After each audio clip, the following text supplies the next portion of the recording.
बंदा झाड़ रहे कि मेरा कोई जिम्मेवारी नहीं है, मौत हो चुका है किसी व्यक्ति का, आप इस तरह से बात कर रहे हैं, क्या है मतलब? आपका कोई दायित्व नहीं बन रहा है, कंपनी आप ऐसे चला रहे हैं क्या?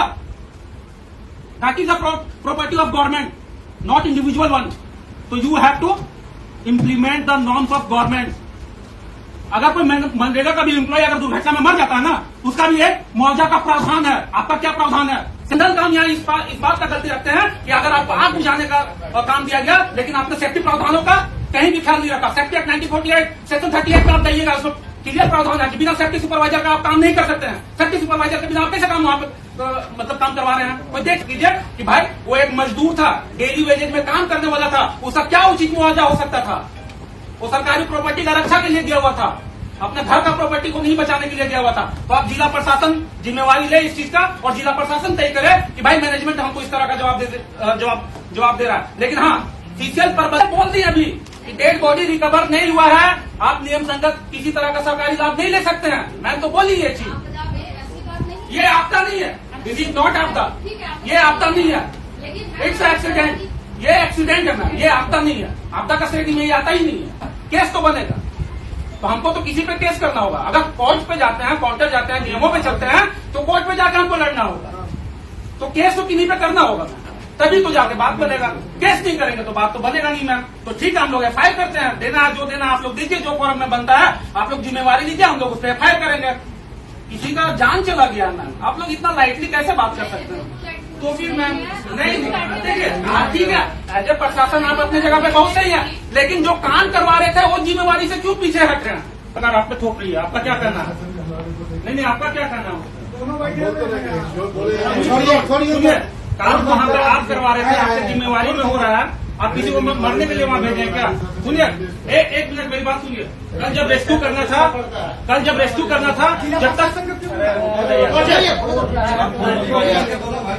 कल रेस्क्यू करना था, विदाउट एक्सपर्ट 6 घंटा तक रेस्क्यू ऑपरेशन नहीं चला। जब तक आपका रेस्क्यू एक्सपर्ट लोग नहीं पहुंचा, तब तक आप रेस्क्यू ऑपरेशन तक नहीं चलाए। जब वो आग बुझाने का काम जब किया जा रहा था, तो विदाउट सेफ्टी आप वहां कैसे काम कर रहे थे? बिना सेफ्टी सुपरवाइजर का कैसे काम हो रहा था? जब बुझाने की बारी आई, आपको एक्सपर्ट से याद आता है, जब बचाने की बारी आई उस समय एक्सपर्ट कहाँ था? रेस्क्यू ऑपरेशन हमारा उसके आने के पहले से चालू हो गया। चालू नहीं था सर, हम वहाँ पे हैं, वो बाद में पहुंचा है, उसको हम वहीं पे हैं, हम वहीं पे थे। अगर रेस्क्यू ऑपरेशन चला होता, इमीडिएट इफेक्ट से अगर रेस्क्यू ऑपरेशन चला होता, तो अभी तक डेड बॉडी रिकवर हो जाता, ठीक है। हम जब बात किए थे उस समय तक तो कोई नहीं आए थे, अरे बुला रहे हैं। हम लोग जेसीबी जिसको ट्राई किए, सारे लोग जो है 6 घंटा लग गया सर। कौन सा देश से आ रहा था? नहीं आ रहा था कोई, नहीं आ रहा था, पैसा देने पे नहीं आ रहा था, क्या करेंगे? मैंने पैसा देने पे ये कोई बात हुआ आपका? हाँ है, इतना देर हो जाता है, आप आ रहा है, तो फिर आप आ रहा है वाला कहे आश्वासन दे रहे हैं? उनके बाद आप कितना दे रहे हैं अभी सब बोलिए, मुआवजा कितना दे रहे हैं आप सब बोलिए। शासन डिसाइड करेंगे वही हम लोग। वो डिसाइड तो आपका 24 आवर बीत गया डिसाइड में, आप अभी क्लियर करिए। कौन करेगा क्लियर? हम लोग को जो निर्देश है वही हम लोग। चलिए, जिला प्रशासन पर आप छोड़ रहे हैं, तो जिला प्रशासन महोदया से मेरा रिक्वेस्ट रहेगा कि आप क्लियर करिए। जिला प्रशासन एक बात सुनिए, जो कल जो पिटीशन दिए हैं डीसी सर, ऑलरेडी सर का साइन है, हम लोग उसके बिहाफ में आए हैं, उनकी सिग्नेचर के सामने तो हम लोग कुछ नहीं होना। मैम ये जो प्रावधान जो लिखा हुआ है आवेदन में, ये हमको नहीं चाहिए, ठीक है, हमको नहीं चाहिए। आप हमको नौकरी दिलवाइए कंपनी में। देखिए, डीसी साहब का जो लिखा हुआ है ना, यहाँ उचित मुआवजा लिखा हुआ है। अगर डीसी साहब देने के लिए तैयार हैं, तो क्या डीसी साहब हत्या का जिम्मेवारी ले रहे हैं क्या?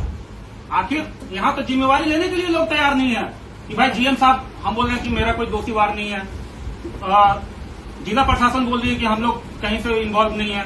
आखिर जिम्मेवार कौन है बताइए? आखिर वहाँ जो काम किया जा रहा था वो किसके लिए किया जा रहा था? सरकारी जो प्रॉपर्टी था उसको बचाव के लिए काम किया जा रहा था, तो फिर उसका जिम्मेवार कौन होगा? ये पहले आप लोग डिक्लेयर कर लीजिए, तब फिर हम लोग उनसे लड़ेंगे। या तो मैनेजमेंट से लड़ते हैं या फिर जिला प्रशासन से लड़ते हैं। जिला प्रशासन के कहने पे ये लोग काम कर रहे थे, तो फिर ये लोग जिला प्रशासन का कहना तक नहीं मान रहे हैं। जब इनको काम का जिम्मेवारी सौंपा गया, अब किसी भी विदाउट एक्सपर्ट पर्सन को आप वहां पे काम करने के लिए भेज देते हैं, उनकी मौत हो जाता है, उसका जिम्मेवारी लेने को तैयार नहीं है, मतलब कोई भेड़ बकरी है। अगर आज एक बाइक का भी किसी बाइक के कारण अगर किसी व्यक्ति का दुर्घटना भी हो जाता है तो उसका करोड़ों का मुआवजा का प्रावधान है थर्ड पार्टी इंश्योरेंस के तहत में। 40,000 50,000 का बाइक है, अगर उसका उस बाइक से ठोक देता है ना मैम, तो उसको उस मुआवजा का प्रावधान है जो इंश्योरेंस पॉलिसी है उसके तहत में। अब जब वहां पे इतना बड़ा आग लगा हुआ है, बिना सेफ्टी का चूक के वजह से वहां पे दुर्घटना घट गया, आदमी मर गया, उसके बाद आप लोग जिम्मेवारी लेने के लिए तैयार नहीं है। क्या कहता है फायर सेफ्टी एक्ट 1948? आप बता दीजिए हमको, सेक्शन 38 में क्या प्रावधान है आग बुझाने का? आपको पता है? आप ऐसे कैसे आग बुझवा दे रहे हैं बिना एक्सपर्ट का? आप जिम्मेवारी नहीं ले रहे हैं? ये क्या बात हुई? जिम्मेवारी कौन देगा आपको? अगर काम का जिम्मेवारी दिया गया जिला प्रशासन की ओर से, आप कैसे पर्दा झाड़ रहे? कैसे पर्दा झाड़ रहे कि मेरा कोई जिम्मेवारी नहीं है? मौत हो चुका है किसी व्यक्ति का, आप इस तरह से बात कर रहे हैं? क्या है मतलब? आपका कोई दायित्व नहीं बन रहा है? कंपनी आप ऐसे ही चला रहे हैं क्या?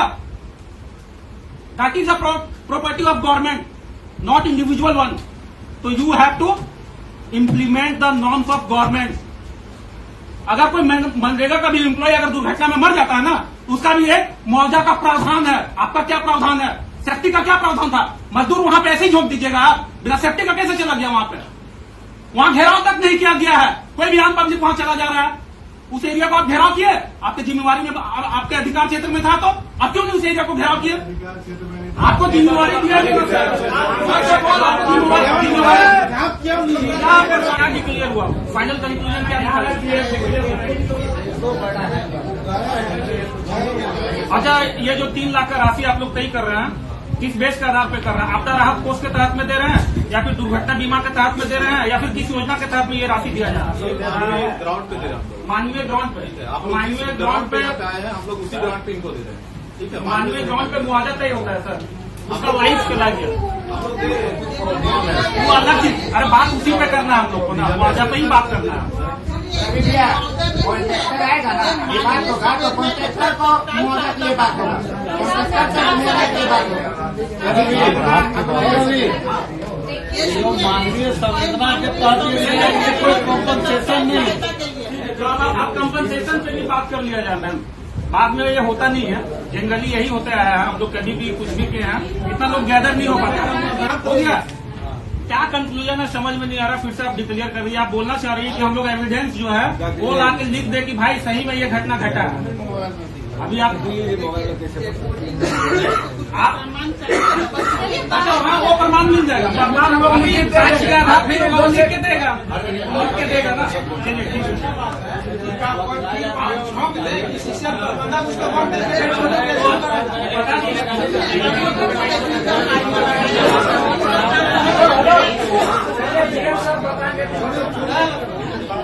जिला प्रशासन जो तय करेगा वो निर्णय आप मानिएगा।